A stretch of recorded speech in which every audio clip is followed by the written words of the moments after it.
On to the movie review of the week. We're talking about the movie that's taken everyone by storm, our close friends and as well. Everything, Everywhere, All at Once. It is the new Michelle Yeoh movie. Did I say that right? Yep. Oh, I said it right. Directed by the Daniels, Daniel Kwan and Daniel Scheinert. Scheinert, I think that's how you say it. Is it Scheinert? Yeah. They have the movie is the movie is a lot. It can be a lot of things. You can say dildo nunchucks. You can say hot dog hands. You could say action star. The movie is a very, very crazy, weird movie, essentially about a family drama. Yeah, but it's put into this world that the multiverse is breaking, and Michelle Yeoh, whose life is absolutely falling apart. Her husband wants a divorce. Her daughter and her cannot see eye to eye on anything. And I'm basically a disappointment. And basically, they also need Michelle Yeoh to save the multiverse. And you go into this multiverse, and as soon as you jump into the multiverse, the movie gets weird as fuck. One of the weirdest, it one is of the so weirdest weird. things. Ed, give me your thoughts on the movie, why you loved it so much, because spoiler alert, you loved it. I very much loved it. And let's talk about it. I think it'll be more interesting to hear your take. So I'm gonna, first of all, let me say something first, and then I want to actually go to you because So it's directed by the Daniels. If you don't know the other movies they've done before, one of their more popular ones was Swiss Army Man, which came out maybe 5 years ago now. Yeah, if you haven't seen it, another famous thing that they did was they did the Turn Down for What music video. I don't know if you've seen that. Have you seen the Turn Down for What music video? I have not seen the Turn Down for What music video. Dude. That doesn't seem like something that would be up my chest, but go ahead. It might not be, but it is. Both examples are great examples of, you need to watch. It's my favorite music video of all time. If you're looking at it, it's so good. Okay. But these are great examples as to who the directors are, because they're basically known for just wacky, unhinged, like everything that a studio executive would say no to, basically. Or they would not get. It would look like fucking Egyptian writing to these motherfuckers. Mm-hmm. They say yes. They say, hell yeah. Why not? Let's put it in the film. So if you're not used to that, this film it just takes that even further. And so that's the kind of style that you're looking into. And this is why it's kind of an A24 film. It's not a film. Yeah, it is. Right. It's not a film that is necessarily mainstream, but no, none of these guys that think it's just mainstream. But that being said, it actually overall is very, if you can get sucked into it, you're down. It's kind of fairly grounded. People will get, it's just fucking weird. But anyways. So that being said, I saw this film. I was very excited for it because I've seen their past work and I love them so much. This film takes everything they've done, puts it into a new level. The Daniels I'm familiar with. I knew what to kind of expect out of this movie, and I got what I wanted and more. So I want to start with your review, Alex, because I knew when I told you about this film, this is not a film I think Alex necessarily would want to watch or may not be in his wheelhouse. But I thought it was so good. I think the film is Oscar worthy, and we'll get to my talk about that. But I think people will get more out of your review of the film, just because I think you have a more rounded, less biased a view of the film. So what did you think of EEAO? EEAO, okay. I was I had been told by several people that, same as Ed, that this film was great, including Ed. And I was very much hoping that it wasn't going to be another Lighthouse for me or The Witch for me. People told me to watch The Witch and watch The Lighthouse, and I have nothing against Robert Eggers. I think he's a fantastic director, but I just couldn't get into the movie at all. The Lighthouse, I left the movie going, what the fuck was that movie about? What I don't understand the point of this film at all. Boy, don't go watch The Northman then. Anyway, I was like, what was that about? I don't get it. But anyway, that's not for today. Anyway, so that I felt very much the opposite leaving this film. I felt very, very comfortable knowing that this movie was just about a family drama, about a mom and a daughter who, I mean, essentially, if we're going to spoil the movie, but to save the multiverse, you just needed to kind of fix the relationships and cherish the relationships that she had. And that's important. And she has to learn to, you know, let her go, let her daughter be her own person, which, like, I have a sister and I have a mom.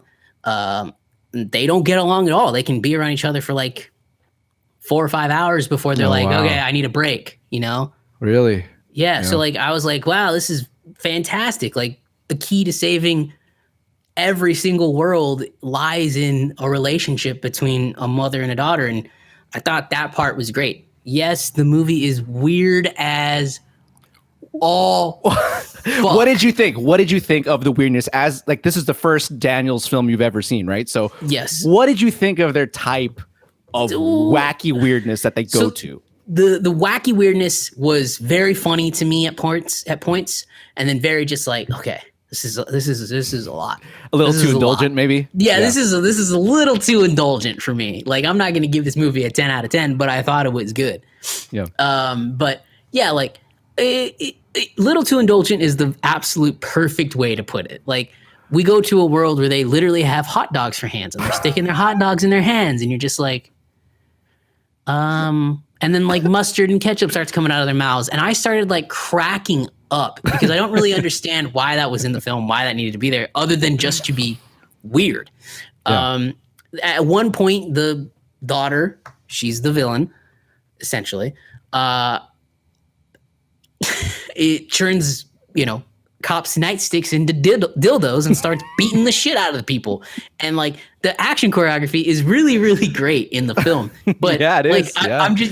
You're like watching a 16-inch dildo slap a dude in the face, and you're just, in my head, I'm like, Jesus Christ, what the fuck is going on right now? And isn't it amazing? I think it was amazing the way that the Daniels both show a love for filmmaking in that sense, right? Like, they spent a lot of time with the details of like getting the fight choreography right. I mean, they even put like the whole Asian what do you call it?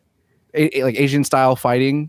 Yes. With the powder, that classic powder technique when they get hit in the face, like that's such a Jackie Chan thing. And then mixing it with such outlandishly borderline effect, like almost offensive. Borderline. Yeah. Wait. Borderline. At one point in the movie, you need like a kick to get you connected to your multiverse self, right? So you have to do something weird. Yeah. Essentially. So like the husband, Short Round, we should not be calling him Short Round. We should be calling him by his name. Ki Hu Kwan. Waymond. Thank you. There we go. Ki Hu Kwan. Waymond is his name. Waymond? Oh my God. That's his name. The RW. No, the WAY. Waymond. No, I know. No, but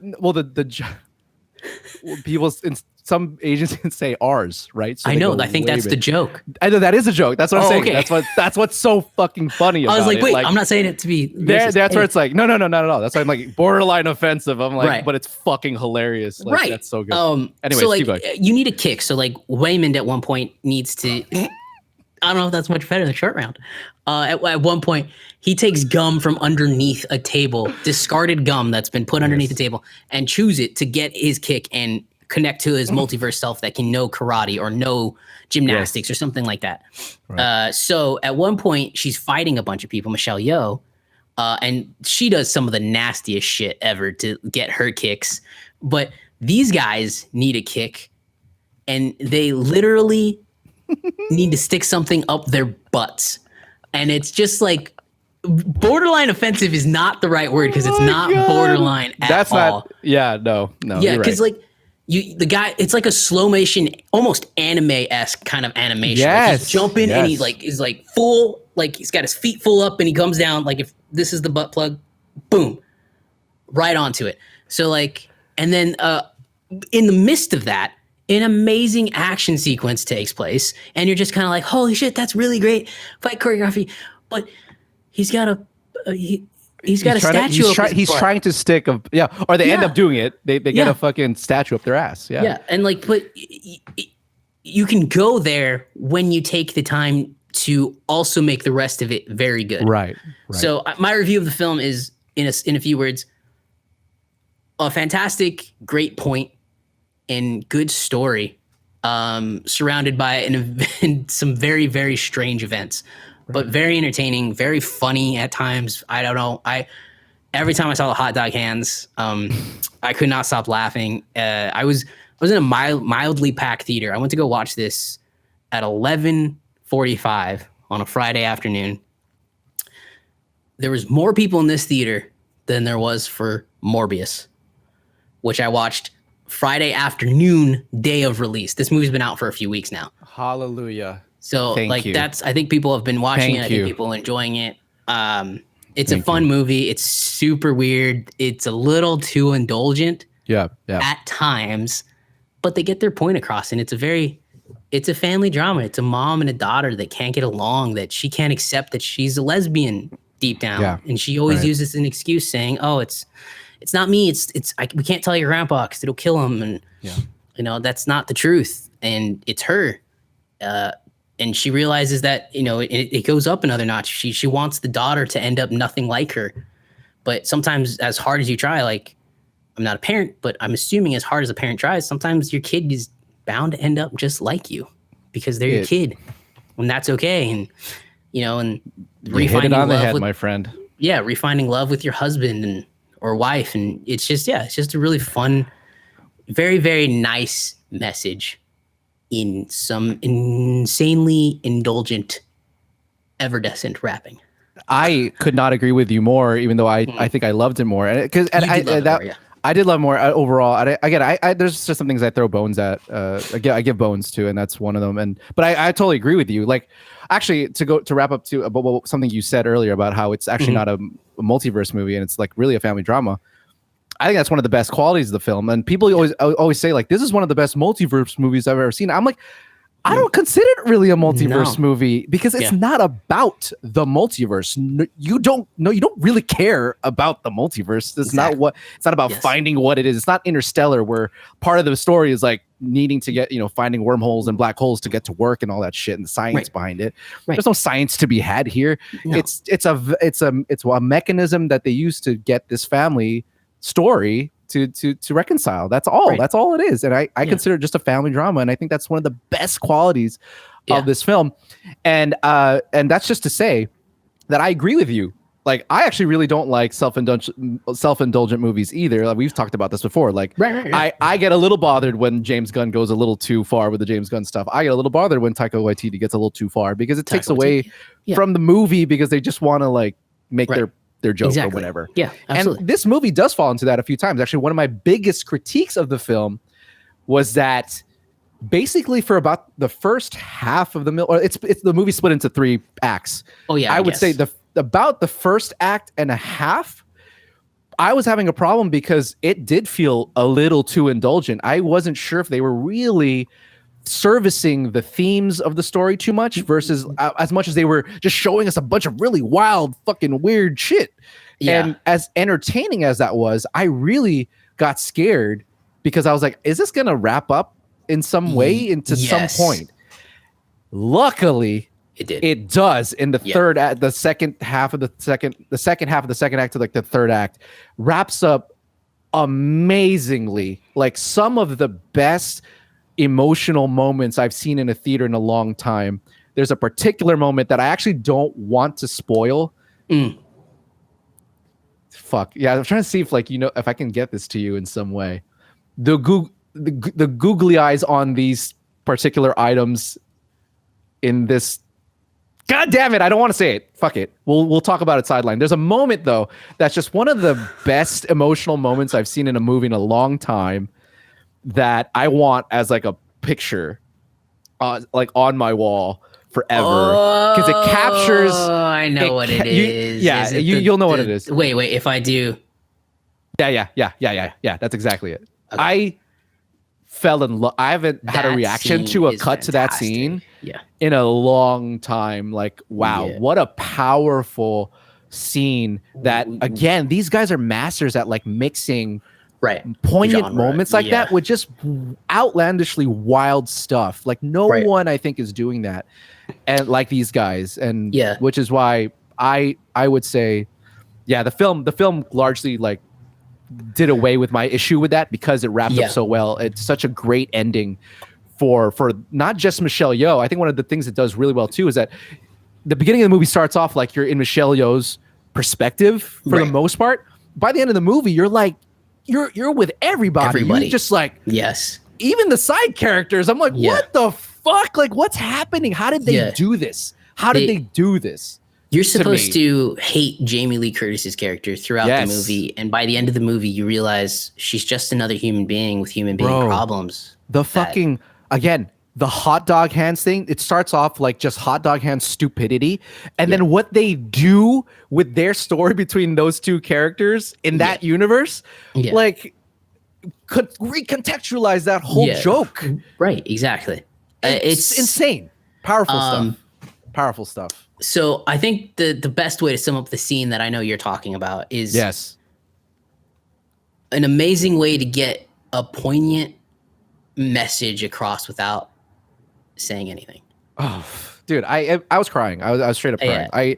I loved, and I was laughing at the same time at that scene. Like, I don't understand how the Daniels are able to manipulate you like that. But I've just never had that reaction in that particular way in a theater before, and I was just like, wow. Yeah. Like, the scene that got me was there's their conversation between the mom, Michelle Yeoh, and the daughter at the very end of the film. For sure. And they're kind of talking, and the daughter's basically saying, I need to go because you need to let me go. And then the mom, she turns around, Michelle Yeoh, she walks away, she says, I'll let you go. And then she turns around and she says, but you know what? You want to know something? I don't want to be here. I don't want to do these things. I'm about to cry. Don't want to do this stuff. Like, that is an insanely poignant moment between a mom and any son or daughter or anything, because it's like, you think your parent wants to always do what you want to do? You think your parent always wants to give up their life for you? Absolutely. It's such a profound adult thing that isn't covered a lot. Yeah, you don't talk about. Quite frankly, that discussion at the end of the film between her and the mom, like, that's actually still a very rare occurrence, particularly in, I don't want to say particularly, I don't know what happens in other cultures, but in Asia, because I'm Asian, that is still, I think, a very rare thing to actually happen between a first gen traditional mom, even a dad, and their kid. Let's talk about the race, because here. Like that to be Asian is, I think, makes it more, because everybody kind of knows that stigma stereotype that, you know, Asian parents can be a lot harder and stricter on their kids, and they do have a tough time connecting with their kids, and they do have a tough time accepting if their kids are different, accepting if their kids, you know, don't want to be the typical thing, a doctor, a lawyer. They want to be a creative person, you know, things like that. So, like, yeah, that conversation, I think, was a very special moment in the film. And I completely agree with you. The second half of the movie, because I will agree, it was getting too weird for me. I was like, okay. Even for me. I was like, okay. We got to do something with this here. Yeah. And then it just tied together. I'm going to sound like a broken record. You could probably cut out some stuff. Again, you got a little too self-indulgent. I know I say that about every movie and every length of every movie. Cut out some stuff and you're good. You're better off. But you should, you know, hey, editing. It's important. Got to edit yourself. I agree. But yeah, yeah, it was a very fantastic story. It was such a touching story too. Yeah, I agree. And the fact that you brought up the exact moment that, like, I was thinking of, like, it just goes to show again, like, this is what separates directors and directors. Yeah. Do you know what I mean? Yes. People who really know not just like how to tell people to do things and make some visuals appear on screen. It's like they take care of the story and all of it along with that. And so this is a moment you just can see, like, oh, they knew what they wanted out of the scene and exactly what they needed to get in order to get the response from the audience in the moments they wanted. And the fact that we both went to that moment goes to show why these two are great, Right. why this is like top tier directing, why this is like really special stuff. And yeah, like that scene is just so amazing because it just gets it so right. And I think on multiple levels, not just for Asians, right? They're Asian, and it does tap into that. But at the end of the day, all parents, daughters, all parents feel trouble. that way, have a form of that conversation with their kid. The best line that I could not even tell you, like, wow, that really hits home with my own mom. And I'm not even a daughter, like I'm her son. It's the same thing. It's like, yeah, do you understand? Like, when you're young, you really think it's all about you. Like, even that conversation, right? Yeah. You're thinking like the argument to be made at that age is like, you're not thinking about me. Like, you know, my sexuality, it's about like who I am, blah, blah, blah. And it's like, all I do is hold think on. About you. Yeah. All I do. Exactly. All I do is think of, I'm going to start crying. All I do is think about you. Like a good parent is always thinking about you, even when they're not doing what you think is necessarily good for yourself. Right. They think they're doing everything they can for you. So you have to understand, hold the fuck up. Okay. Yeah. Like she made a great point. Like, you only come to me when you need something. Holy shit. And like, I've loved my mom forever. And she said that to me one time, and I had to really sink that into my mind. I'm like, oh shit. Like I don't see it that way. Right. But she feels that way. Yeah. And it's true. Like, I can see how, like, I'll call her up because I need something. And that facilitates for me, it's like a facilitation of a conversation. Yeah. Not so much that I necessarily need something, but in her eyes, like, that's what that's how she feels about it. I'm like, oh fuck yeah, that's actually really true. Like, that scene is just so perfect and nailed in so that many ways. So well. And that's, god damn it, that could summate the entire movie and just make it it puts the cherry on top of the movie. I agree. And makes all the insanity that you watched before not matter. No. Makes it not matter, makes it make sense. However you want to take it, it just makes it worth it. Not matter. Yeah, worth it. I have a question for you, actually. Okay. Do you really think at the end of the movie, at the end of it all, do you really think any of that actually happened? I go back and forth wondering if that actually really happened. Or was this like a fucking like it was just like it's a like, it's did Leo get out it's of the a metaphor and like it's a no, it's like a metaphor. Like the whole thing was just really a metaphor. Because like there was none of the characters besides her still understands that any of that really happened. You know, right? Am I understanding that correct?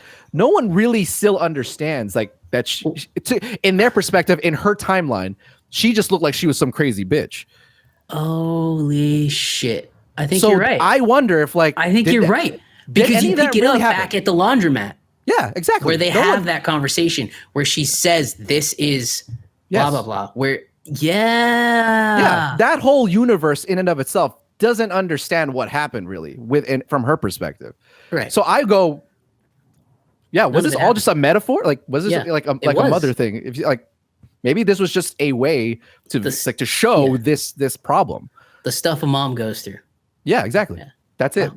Maybe none of this really actually happened. Like again, it goes back to the whole idea. Like that's a very good point. It's not really a multiverse movie at all. No, it's just some fun way to like family drama. Have you access this? The bigger emotional story. Yeah. So, all right. So, anyways, this is why I think the movie's Oscar worthy, and I think we should get it out. I think it is Oscar worthy. I hope it gets. I mean, it came out early, but hopefully it have a whole year. But hopefully it gets remembered and it gets some recognition. Last thing, I think that's great. I thought it was great. Like, and again, we can end it on. Let's talk about Michelle Yeoh. Let's talk about her performance and how just fantastic she was. She wasn't just the Michelle Yeoh you've seen in Tomorrow Never Dies or whatever Bond movie she's in. She's not just the Michelle Yeoh you've seen in Crouching Tiger, Hidden Dragon, and she's a very different Michelle Yeoh than you see in the Crazy Rich Asians. I named those three movies because those are the three movies you would recognize Michelle Yeoh from. She's insanely different in this. You get to see a side of her that you've never seen. You get to really, every side. Every single side. She basically gets to play herself at one point. With that universe, right? Yes. Yeah. I thought she was very, very good in this. She really can lead and hold the film because it is her film. And her husband does kind of help carry it just a tad, but at one point it's just her and it's really, really great. She's funny. She's charming. She's heartfelt. She's devastating. She's like everything you want in a performance. So I know you want to talk a little bit about her performance. I'll let you go ahead. You said, bro, you said everything. Like it's a knockout performance. Again, I've said it in my review. Like she's already a legend, right? Yes, she's absolutely. insanely well established. Like wow, like she's one of the most famous Asian actresses to ever have lived, and all of a sudden she freaking gets this opportunity to really stretch her acting capabilities and her even her physicality and all of that. Yeah. And it's like she's a new actress. It's like she's just an up and comer. I just could not believe. I was completely floored by how much she brought, and she absolutely nailed it. I swear to God, like right now, she's absolutely a front runner for the next Oscars for Best Actress. And whole another year, who knows? But I mean, oh my God, it brings me more delight to say that this is something to beat. Like it's not something that's going to be taken lightly. Like people who want to win an Oscar next year, watch out. Like bring your. I mean, I don't know if you start taking like freaking fight lessons while singing or some shit. I don't know, but yeah, it was great. She was she was fantastic. The movie was very, very good. Ed loved it a little bit more than I did. The weirdness, weighed on me a little bit. Yeah. But overall, it's a movie I think you should see. And I think, capping 2022, it's still, I would probably put it up there as top 1 or 2 movies I've seen this year. Yeah. I would say, I mean, we haven't gotten to the big summer blockbusters yet or any other award contenders yet, but it's something to be reckoned with, man. It's definitely something to be reckoned with, and it's again, it's one of those A24 movies that largely are kind of sleeper. It's hard for the Academy, which is kind of odd too, that the Academy doesn't recognize A24 as much as they should be, considering that they make like quality films. Let's be honest, the Academy is a club, and you have to be in the club. And A24 is out of the club at the moment. It is. That's where it goes to show. It's like the Oscars is just who knows what the state is right now is just a bunch of bullshit. Yeah, it's bullshit. So if they don't see this, like, shame on you guys, and it deserves it all. So please go see it. Go see it. Yes. Yeah, because like as of right now too, it's fairly limited still. Like it's not really that wide, but I'd like to hope that we can get the movies or people wanting to see it, and then maybe we'll have a fighting chance at the Oscars because it deserves it.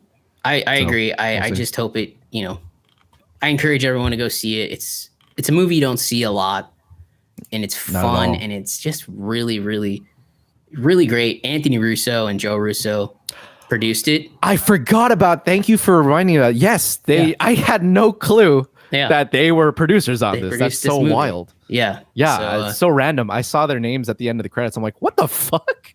The Russo brothers. They did this on a $25 million budget. If you watch the film, for you to understand, that's fucking I don't know how to explain it to non-film people, but if you go watch this film, keep in mind they did this for $25 million. This is it's insane. It's insane what they did. Again, if you watch, and I would encourage you to go ahead and watch like their past works.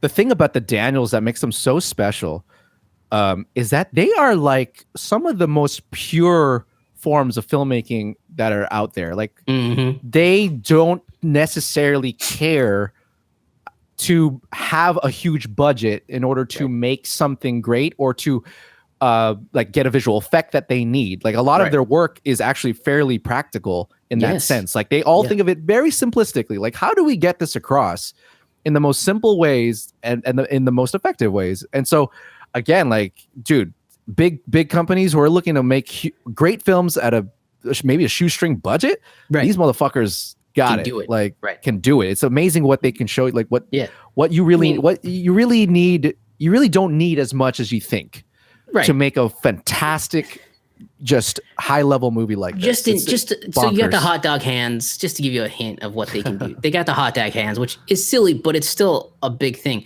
The action sequences look like they're shot with care, and absolutely there's not a ton of like quick edits around it. The way Marvel movies can do it, it's really well done. It's closer to a John Wick than I would say Captain America: Civil War or any of those movies are. that's how much better the action is. It's ramped up. It's great. There's a world where they're literally on a drawing, and the drawing starts coming to life, and it's fantastic. There's a world where they're pinatas, for Christ's sake. Yes, it is the pinatas. so good and so creative. But yeah, I think it's I can't say enough about it. On 25 million, go watch it. You'll enjoy it. Maybe you won't, but it's such a fun thing. It's a great thing to watch this movie in a theater, and I was happy to see it. I think we got the point across, but I think what will get people to stick with the wackiness is to know that there is a payoff. There's definitely a payoff for that. I did. A lot of people talking about it. They did. I did, dude. It was such a. I didn't cry, but I was like, "That's fucking." But legit. you got it. I mean, it doesn't have to be tears, but you got it, right? Yeah. Like, so that just goes to show that anybody watches this will also they won't be scratching their heads like, "Oh, this is like some existential shit." Like, I don't understand. Like, no, like there's a human point at the end of this that anybody can understand. Yeah, if you're a mom and a daughter, go watch it together. Because if you have some issues together, maybe you don't at the end of it. Maybe. Just kidding, you probably do, but you may have a better understanding of each other by the end of it. Right? I don't know if your mom is like 60 and over now, probably not. They're probably gonna go like, "What the fuck did you take me? What the fuck is this?" Yeah, the hot dog hands and the. But hopefully, I don't know. Yeah, like, who knows? Okay. The dildos were too much, too far.